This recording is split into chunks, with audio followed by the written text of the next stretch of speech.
Wonderful good morning to our exciting journey into the emotional luxury day today. I am very honored that I can be here with you. And before we kick off, I would like to introduce, first of all, our first, I didn't do anything, our first speaker. We already mentioned, of course, luxury has so many different diversifications, and of course we need the beautiful aircrafts. And it's a very great pleasure to have a real specialist here today, and I would like to tell you a little bit about him before I hand over. This is Mr. Kenniston. He's actually head of passenger comfort Airbus. I'm going to tell you a little bit about his career very shortly. Keniston is Airbus's voice of passenger and spokesperson for passenger comfort. He's a member of the market and product strategy team whose role is to define the future product line of Airbus. He's additionally responsible for identifying medium to long-term research and technology objectives for the future of luxury, of course, as well. He works extensively across cabin teams in the Airbus group and its partners. Kevin joined Airbus in the product strategy team in 2003. He managed various departments, moved to the future program marketing development in 2007, and is responsible for everything in terms of the voice of the passenger. Before joining Airbus, he held positions in the UK Ministry of Defence, BAE Systems and Aero International, gaining experience in aerodynamics, aircraft performance and community noise, as well as marketing, intelligence, competitor analysis, very important nowadays, and sales operations. So he has worked on at least 10 different aircraft programs. Very, very interesting career, as you can see. He's an honored graduate of aeronautical engineering from the University of Glasgow in Scotland and lives near Toulouse, if I may say so.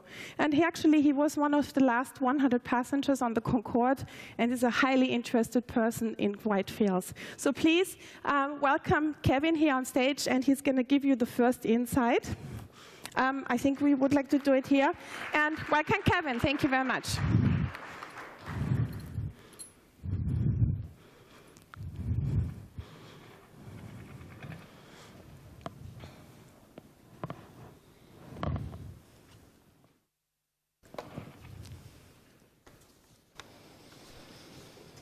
So, the ITB crew, could you put the cabin doors to automatic? And cross-check, please. Air travel has never been more accessible. We can fly almost anywhere in the world today in a variety of ways and with varying levels of comfort. A luxury holiday should, after all, mean that you can travel in luxury as well. At Airbus, we apply the philosophy of comfort without compromise, a philosophy that ensures that we can offer the highest level of personal space and comfort for all passengers without compromising the economics of aircraft operation for the airlines. Not only can we offer the exclusive luxury experience, but also the inclusive one as well. When I was invited to make this keynote address, I thought it might be worth just checking the definition of luxury, because we're all unique. We all have our own definition of what luxury is. And as head of passenger comfort, 3 words leap out of the page for me here. The idea of comfort, the idea of desire, and the idea of pleasure.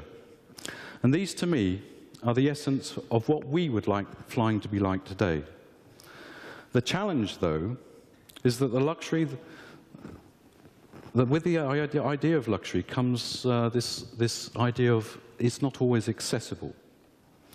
Well, what I'd like to now try and show you is how Airbus can make it accessible, starting with the most fantastic flying experience today. Now, since Concorde stopped flying over 10 years ago, there was a perception that the glamour and the luxury of flying had disappeared with it. There was no longer an experience to aspire to, no longer a way to spend all those thousands of air miles that you've accrued through the many business trips that perhaps you've been on. No longer a way to treat yourself even, and no real desire to fly. However, since the A380 went into service in 2007, the in-flight experience has moved to much higher levels. The volume inside the fuselage of the A380 has enabled airlines to conceive new ways of offering a vastly superior travel experience, no matter what class of travel you fly in. And airlines are seeing consistently higher load factors when they deploy this aircraft versus other types on specific routes. Now, that's led to some interesting developments, particularly in terms of first class. Mini suites, for example, are used by a lot of airlines to offer their high-end customers the ultimate travel experience, combined with a prerequisite level of service and privacy. And a lot of the innovations that we see being introduced, like these suites, and indeed in other first-class cabins, has been derived from a number of our corporate jet customers. But we have a blip here. But what we're seeing, in fact, on the A380 is a translation of the mini suites from the first-class compartments in that aircraft into a corporate jet.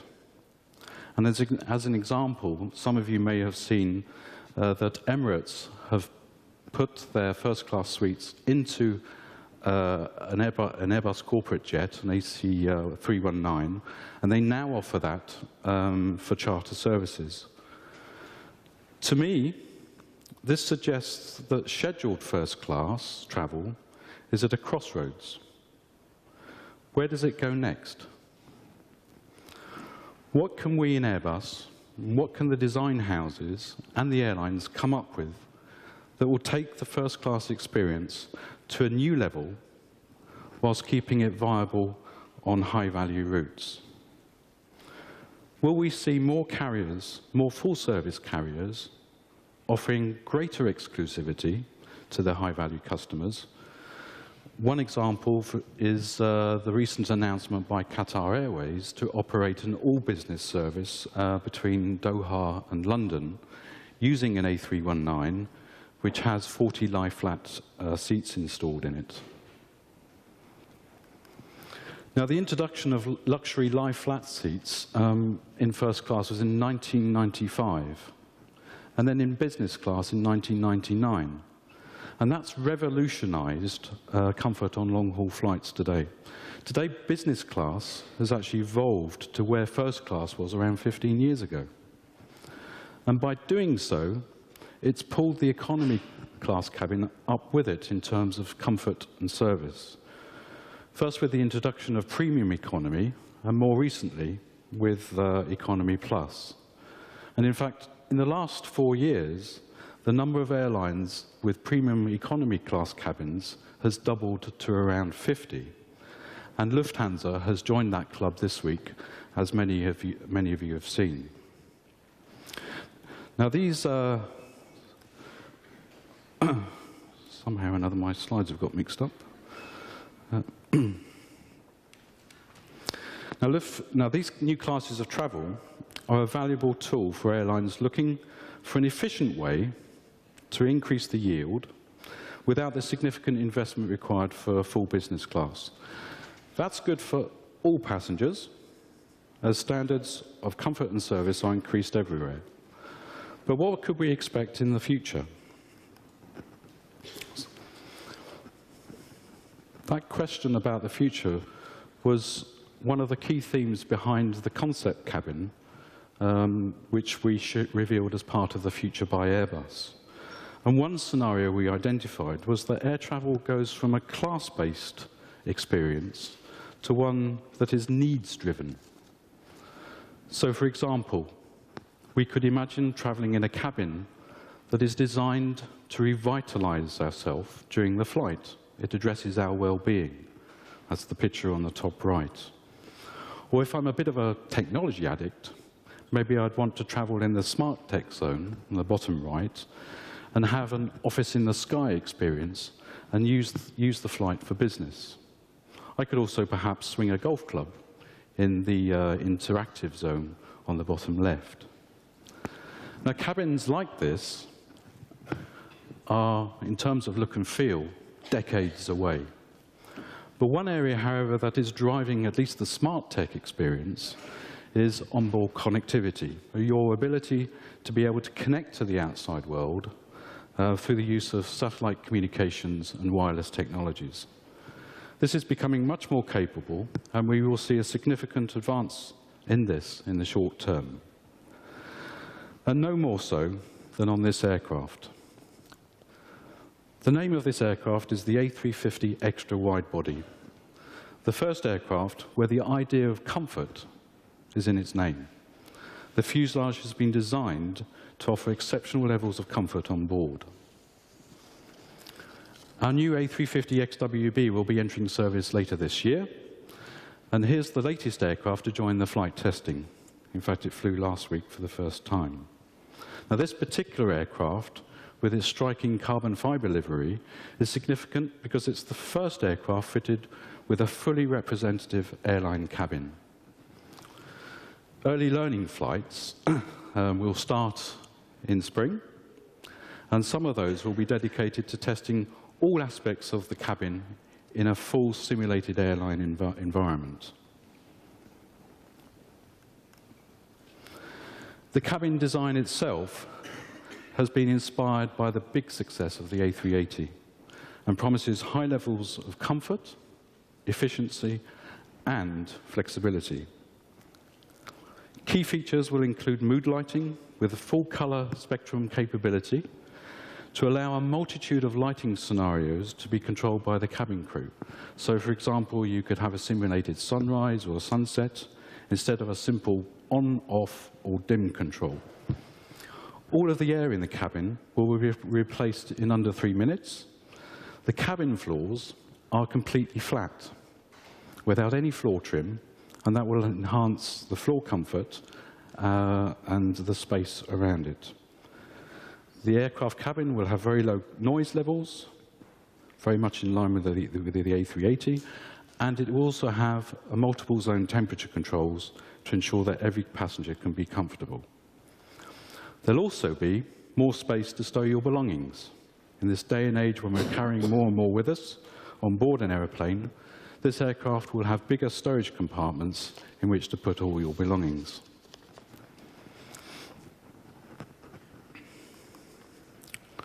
The A350 XWB will also be the first aircraft to be 3D HD ready from day one, and will have the capability to offer large 12-inch IFE screens in economy class, made possible by wide economy class seats. And thanks to its wide cabin, the A350 can accommodate a 9-abreast economy class seating, with each seat having a seat width of 18 inches as measured between the armrests. An 18-inch wide economy class seat is the Airbus comfort level. All of our products are designed around this, be it the A320, the A330, the A380, and now the A350.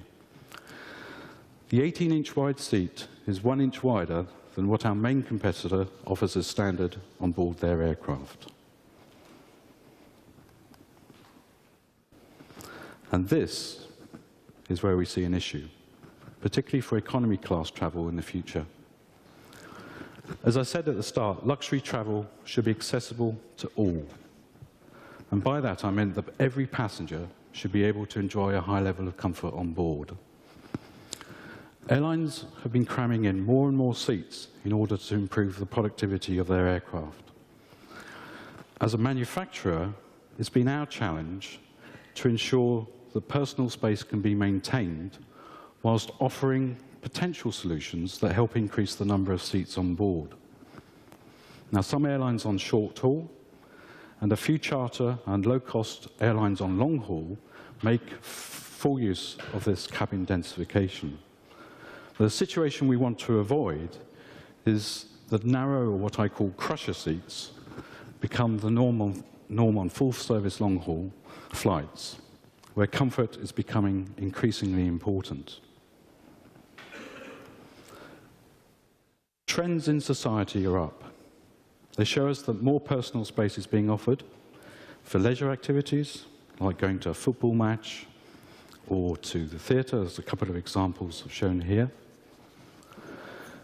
The 18-inch wide standard that Airbus set in the single-aisle market with the A320 family is being mirrored by all regional jet manufacturers who are proposing new aircraft today. Unfortunately, we see our main competitor bucking this trend and marketing low-comfort, narrow seats in all their new aircraft, like the 777 and the 787. Both these aircraft were originally designed to accommodate wider seats, but in order to compete with Airbus, they had to reduce the seat width in order to increase the seat count, in order to reduce the cost per seat to the airlines. Now, whilst we concede that it will be the airline's choice as to what type and width of seat they select for their cabins, we see a significant risk of a social media backlash now that smartphones and tablets are in widespread use. In fact, 89% of passengers who fly today use social media in one form or another and can therefore share their experiences, good or bad, with their network. Those passengers therefore have a very public voice, and as the airline networks expand, they will have a far greater choice on how they fly. And that's really why we launched the campaign, the Comfort campaign last year, to raise the awareness of passengers and airlines to the benefits of wider seats. This is one of several adverts we're currently running in the media, and I've chosen this one because perhaps many of you are planning your summer or winter sun holidays at the moment, and I'm sure many of you can feel or sympathize with the pain of these people. I noticed that the conference is being sponsored by Mexico. Can you imagine sending your customers to Mexico and feeling like this whilst they're flying? But does 1 inch, 2.54 centimeters, really matter? Not only do economy or wider economy seats give you more freedom to move, they also increase your sense of privacy, and they allow you to sleep better. Now, sleep is becoming far more important today as the number of long-haul flights is increasing rapidly, and the long-haul flights are getting longer and longer in line with the capability of the aircraft. So there's therefore a far higher chance that you're going to be sleeping during your journey. Now, during some sleep tests that we commissioned last year with the London Sleep Centre, we found that going from a 17-inch wide economy seat to an 18-inch wide seat actually improved the quality of your sleep by over 50%. And even the doctor in charge of those tests didn't believe that 1 inch could actually make that much of a difference. My one regret at this conference is that you, the members of the audience, cannot experience the difference that this 1 inch makes, because feeling really is believing. I was in Singapore recently for the air show and spoke with a member of the general public who visited our comfort zone. And without any prompting, she told me about her great experience flying in economy on the A380 between Singapore and Europe. However, one day, the airline she normally used decided to change the aircraft from an A380 to a Airbus 777, which, if you don't know, has a 17-inch wide economy seat in it. She flew once on that aircraft and vowed never to fly it again. It was simply too uncomfortable. She now flies with another airline in a wider economy class seat, and she's looking forward to the day when the A380 comes back. For me, this is a perfect illustration of the power of comfort. How many passengers, customers, are changing their buying decisions based on the comfort experience? What cost does customer loyalty carry with it? In today's very competitive environment, can airlines actually ignore this, given the costs of attracting new customers? My view is that airlines must invest in the best seats that they can afford, because this will be the main comfort driver on long-haul flights, as many surveys confirm. It may also mean that they can spend less on what I call the painkillers. These are the onboard amenities that are there to distract you during long-haul flights. As a way to compensate, the surveys also suggest that there's a certain willingness by passengers to pay more for comfort. Airbus aircraft like the A350 and the A380 solve this problem. We design our aircraft to maximize comfort for passengers, whilst at the same time offering competitive operating economics to the airlines. It's what we call comfort without compromise. So, however you fly, and whoever you fly with, if it's on an Airbus, you know that it's been designed with passengers at heart and airlines in mind. The notions of comfort, desire, and pleasure combine to make the luxury travel experience affordable for airlines to offer and for the passengers to enjoy, no matter where or how they fly. But a final word of warning. We have 10 years of aircraft production on backlog. And many of those aircraft to be delivered over that time will be in service in 30 or 40 years' time. If we don't make a stand on maintaining comfort standards in full-service long-haul economy class today, we'll continue to fly in a seat standard that was born in the 1950s. As an innovative company, we at Airbus don't want to see a situation where we've seen no improvement in the seat comfort for economy class passengers since commercial jet service began. Passengers deserve more. They deserve luxury, they deserve comfort without compromise. Thank you.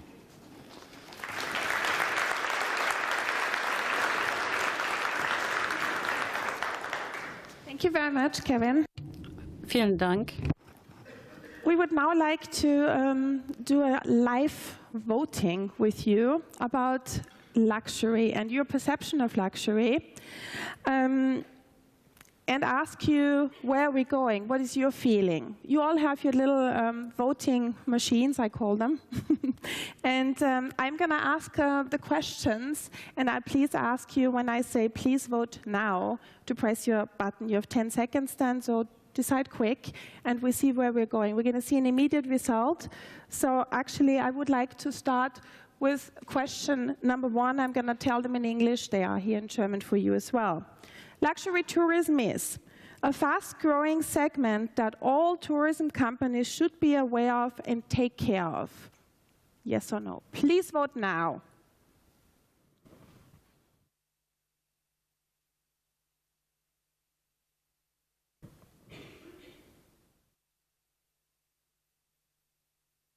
Okay, that's a very strong one. I mean, luxury is on the go, 67.2%. Next question for you.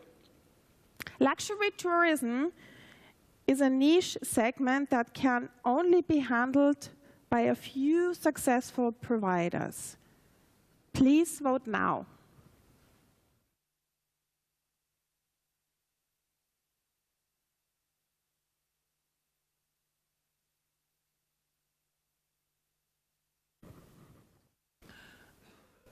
Okay. So we have 56% that say, yes, it's a few providers and you have to be a specialist and expert. And 43% say, no, you do not. That's something we're going to discuss afterwards with our specialists as well. And we'll go into further details. I find that very interesting. Luxury tourism is, the next question, subjected to massive change. The perception of luxury is understood quite differently today than in the past. Please vote now.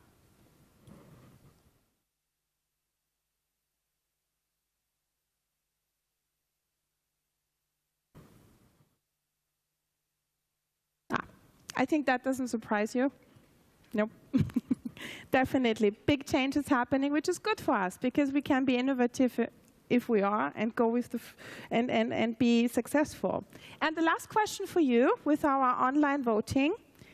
Luxury tourism is helpful for all tourism companies. A lot can be learned from marketing and distribution strategies of luxury providers. Please vote now.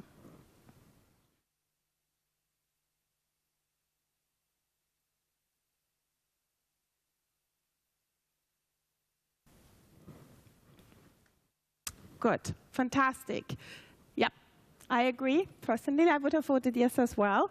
So we're going to ask our specialists now, and in our little panel discussions, go a little bit further into the details. And before we do so, I would like to introduce my other colleagues that are with me today in the panel discussion. I would like to start with Dorothea Hohn. She's Managing Director of Global Communication Experts and the Chairman of Pangaea Network.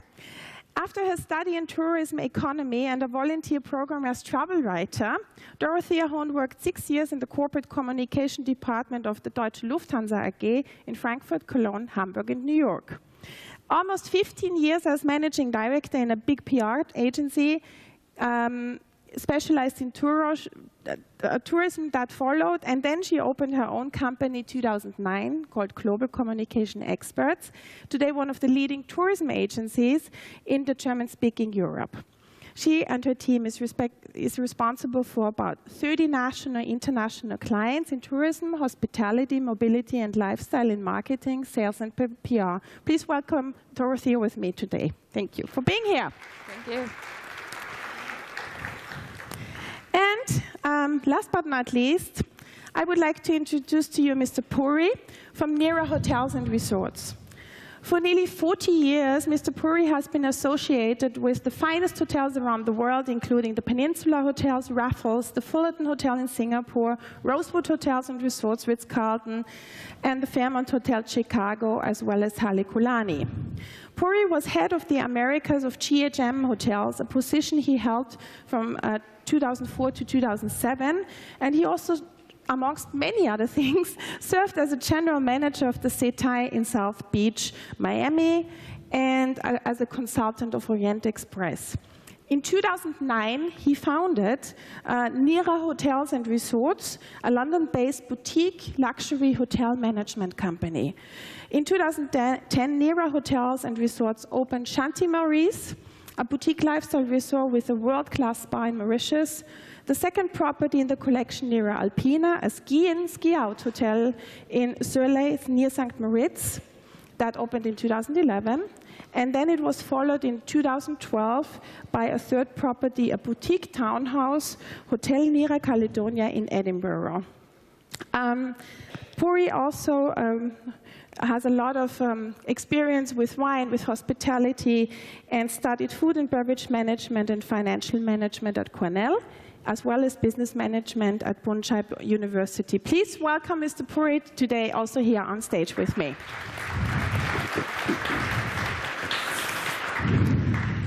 All right, Dorothea, I would like to start, if I may, because you have done, Pangaea Group has done something very interesting. You have undertaken a luxury study about the luxury market as we stand today, how it is today. And it would be great if you could share with us the insights of the study of this, of the Pangaea Network. What are the biggest best takeaways for us? Yes, certainly. So we did the fourth time in follow a study this year in February in the European markets, as our agencies are spread globally, but we just concentrated with the survey in Europe to see where is the luxury traveler going, who's the luxury traveler, how is his booking behavior, how is his information behavior, and that might be very interesting for you.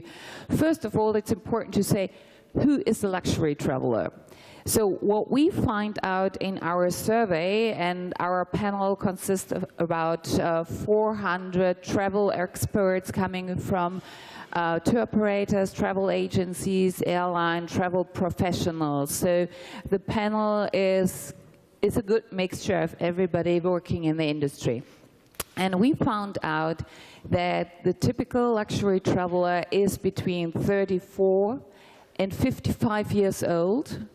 70% are couples, So we have only a little group in the family business, and we have not as expected many people that a luxury traveler is an old traveler.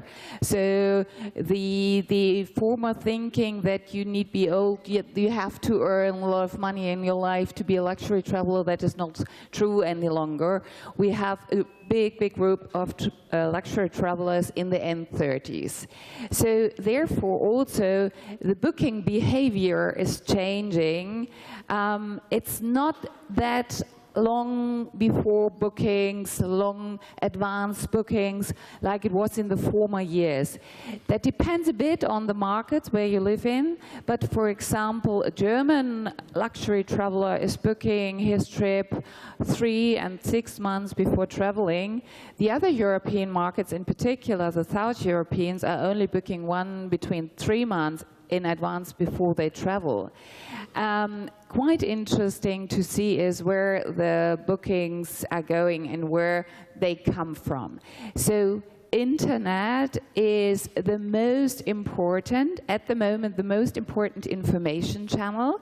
That has changed. Still in the last year, word of mouth was the #1 kind of information a luxury traveler is using to get the inspiration for his trip. This year, the first time ever, internet was is the information channel #1. 38% say they look first online where they like to go. Reputation is extremely important, and it's not only any longer the reputation which you heard and read. Also, the big channels like the trip advisors of the world are the advisors for a luxury traveler, but still remains one point. 70% of the luxury travelers like to book package holidays. It's not such an individual business, which we might have in mind, that they look here for the best hotel, there for the best flight, there for the most luxury destination.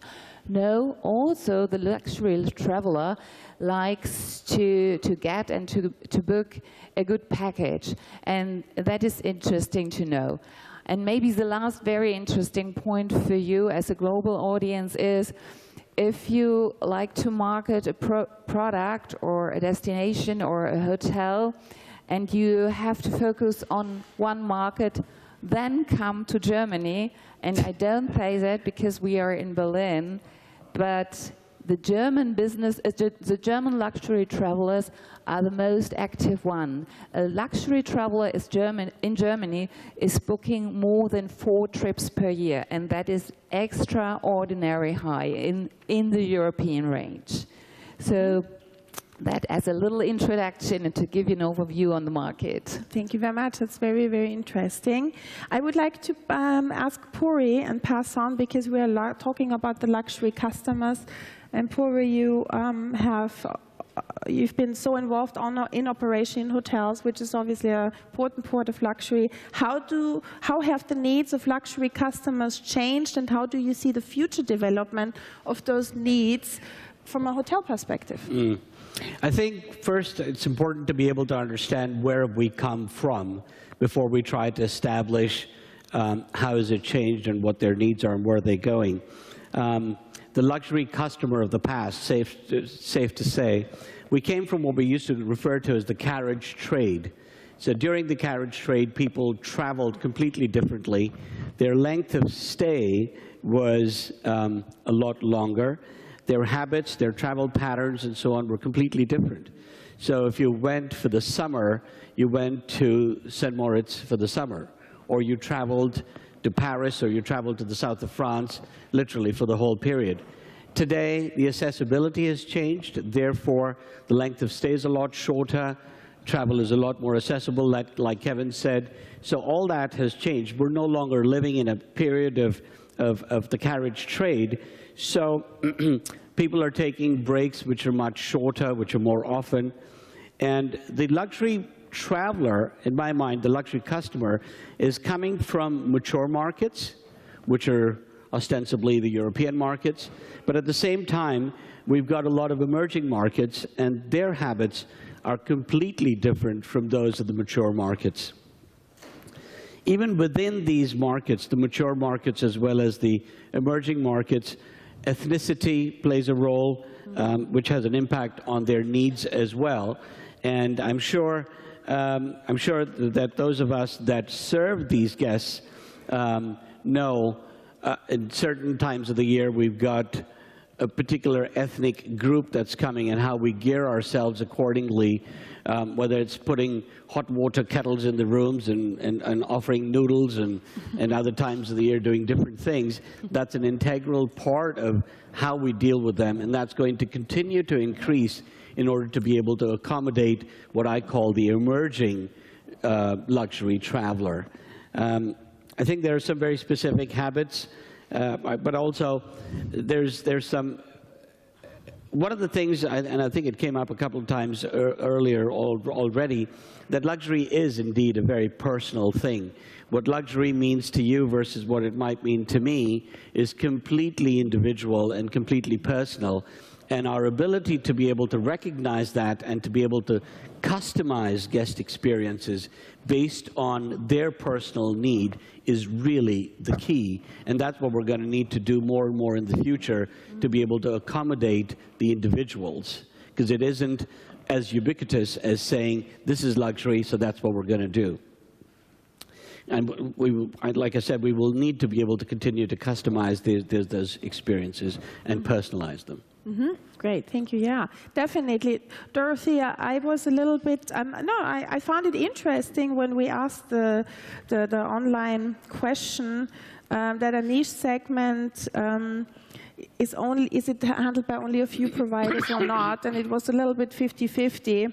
I talk a lot to travel agents, and they're not sure should they continue investing in the luxury market, increase their know-how, and rather limit the mid-market. It's a very difficult decision because some are afraid to do this jump and risk it and do more.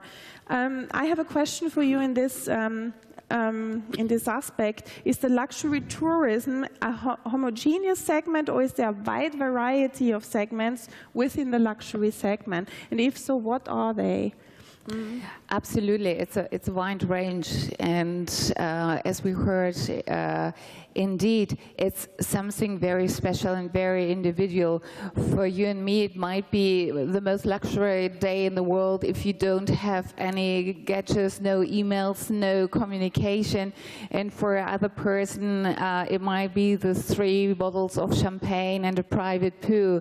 So it's a very individual thing, but what I can say and what we found out is nobody has to be afraid of a luxury traveler. It's indeed a growing segment, and we got the confirmation from the audience, you all agree with this, and we saw that the market is growing, and we received already the latest figure from our German survey institute GfK, which is saying exactly the same. It's a growing market, it's an individual market, but nobody has to be afraid of dealing with the client, because it's just only a human being who's looking for a good offer. And what is important, and what we find out, it's a person who is looking for more and more added value. So it's good to give him advices which he can't find generally, which is a bit more than he expected. That is important. But everybody should use the chance to sell these products. Mm-hmm. Absolutely, I agree. Yeah, it's this being brave and really concentrating on those 20% that produce 80% of this luxury business, and really push it and be innovative there. Kevin, I found this very interesting. What you've shown us, very spacey, alien-like, beautiful designs. I mean, it's very gorgeous. Do you think that these great aircraft innovations you have showed us are suitable for triggering a revival of the enthusiasm for flying, to make it more sexy? And do you think people are going to be willing to spend more money for that? To address the last point of the question, certainly from the surveys that we've done over the last year or so, there would appear to be a propensity by passengers to pay more for comfort. Now, the question is how much more, and that's very much dependent on what the passengers perceive as the added value that they will get when they do pay more. In terms of what we can expect going forward, I think we haven't even seen the tip of the iceberg as far as the A380 is concerned. We've got 4 new customers bringing the aircraft into service this year. So watch this space in terms of new customer experiences. They're very exciting. And we have the A350 going into service with Qatar at the end of this year. Again, look out for that, because that will bring another in-flight experience that many of us won't have seen before. Going forward, one of the challenges we have is actually to be able to address the changes in the market and passenger expectations. As a manufacturer, we're tied to certification and regulation, and in terms of product development, that's always lagging what's going on in our day-to-day lives in terms of the technology that we have available to us. And so our challenge is to try and keep up to speed with that, to have an architecture on board the aircraft that actually enables a seamless travel experience to happen for everybody, no matter what class of travel you're flying in. So we're all using smartphones today. Right. You know, the iPad is only, what, 6 years old or something? Where we'll be in 10 years' time. Aircraft that are delivered today have to be able to cope with that level of technology change without the customer and without the passenger knowing. And really, that's a lesson learned that we've done on the A350 in terms of improved levels of flexibility in order to reconfigure the cabins as and when the airlines ask, as and when the airlines see that change is needed. Okay, great, yeah. That's going to be a very interesting development. And I think the value for money, how do we show this value for money that you pay 100 euros more than the competitor, or even not a competitor, but how do you, that's I think a very big issue to make this emotional boosting sell to the client that we make a difference. Puri, leadership means a lot in our, especially in our hotel industry, where you have lots of staff that need to be in obvious good mood every day to serve the client. So what are the specific leadership principles and management techniques, especially in the luxury hotel segment? What is your experience? I think first and foremost in the luxury segment, in hospitality, what we do in hotels, the most important thing is to be able to have somebody, when you arrive somewhere, that is your host. In German, you call it Gastgeber. And I learned very early on, when I started my career, es ist eine Ehre, ein Gastgeber sein zu dürfen. So it is really an honor to be a Gastgeber. And when that notion fails, that the whole experience gets compromised. And what we're finding more and more is that we've got young people that are entering into the industry, incredibly sharp, lots of knowledge, but they're desk jockeys. They enjoy sitting in front of the computer and doing their work and so on, but they're not as willing to interact with the guests. And that, to me, is the most important thing, Gastgeber. I think from there, we talk about leadership and management. Who are we leading and what are we managing? And so for me, it's very simple. There are 5 key stakeholders in what we do. Our key stakeholders are our guests, there are staff, there are suppliers that we do business with, there are the owners of the hotels that we manage, whether it's a bank or whether it's an institution or whether it's an individual, and whether it's, and it's the media. So our responsibility to each one of these key stakeholders dictates what the management style needs to be. So this manager, this leader, must be a Gastgeber, he must be a mentor to the staff, and to be able to appeal to a much younger and a more diverse working environment. Suppliers, B2B, being able to understand people's buying habits and how they've changed in the recent past. And when it comes to owners, in the past we had owners that had a much different approach. These were multi-generational assets that belonged to families, and today they belong to financial institutions and private equity that have a horizon of 5 to 7 years. So their needs and demands are completely different. A European hotel owner, multi-generational asset, unleveraged, whereas today, a guy that buys a hotel wants to be able to sell it in 7 years. He wants a return, and he wants an instant return. Similarly, when it comes to the media is always wanting to write about what's the newest and the hippest, and what's the lifespan of the products has shrunk and has changed. So what management and leadership really means is being able to understand all of this and to be able to address it accordingly. Mm-hmm. That's absolutely true.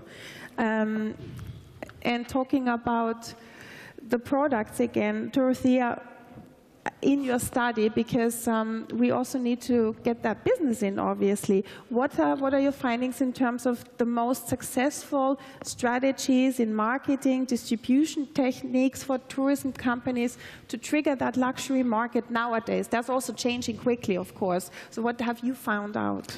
Yeah, what I already mentioned before is certainly the first channel for information is the internet in our days. That is very important, and it's getting more and more important to get the best review on the review website. And therefore, I think it's important to really understand the need of the guest, and that is changing, and I found it very interesting what we saw this year, and therefore it's always the product development and then the marketing and sales. And to give you some other quite interesting insights, I just gave you the latest figures. What is the attraction for the luxury traveler? 20% said it's privacy and exclusivity, and another 20%, it's the quality of the accommodation. Then 16% said reputation surrounding the hotel and the destination. And 11% said new product, destination, and hotel. And now the interesting point is coming. The first time ever, it's not followed by gastronomy and the cuisine. The first time ever we found out that spa facilities and wellness offers is a better and a more important attraction to a luxury traveler than having the best food on earth. So that is very interesting. So coming back to your question originally, it's important to adapt the product every year, see what is important for your guest, and might be changing a bit the product in order to get the best rates in the review systems and to increase your reputation online. Mm-hmm. Absolutely. Yep. Lots of very positive challenges here, and actually we are almost over with our panel discussion, and I'd love to discuss this much more. There's so much to talk about, definitely, but before we end, I would like to ask if there are any questions from you to our panel speakers here in the audience. You can use the opportunity now to ask questions. Please raise your hand. Here's a lady over there in the middle aisle on the right hand. So tell us, what is the question? Hello. Hello. Thank you for the presentation. I would like to ask the panelists what is the definition of a luxury destination? Mm-hmm. Where are you from?